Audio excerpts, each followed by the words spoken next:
திமுகவுக்கு ஆட்சி நடத்த வழி தெரியவில்லை என்று வி.கே. சசிகலா விமர்சித்துள்ளார்.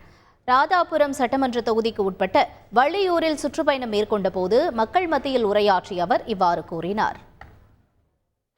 3 முறை இப்ப கரண்ட் விலையை ஏற்றிருக்காங்க.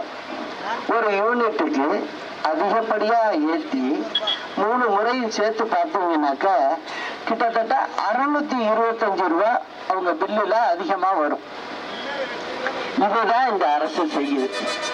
இதுல வேற திராவிட மாடல் அரசுன்னு வேற சொல்லிக்குது. உண்மையா திராவிட மாடல் அரசுன்னு சொல்றவங்க எந்த மாதிரி ஏழை மக்களை பார்க்க வேண்டாமா? அதை செய்யல. 2 மட்டும்தான் பேசுவாங்க. நாங்க தமிழுக்காக அப்படியே உயிரை விடுவோம் அப்படிம்பாங்க. அடுத்தது என்ன பேசுவாங்க? திராவிட மாடல் அப்படின்னு சொல்லுவாங்க. செய்திகளை உடனுக்குடன் தெரிந்து கொள்ள உடனே சப்ஸ்கிரைப் பண்ணுங்க.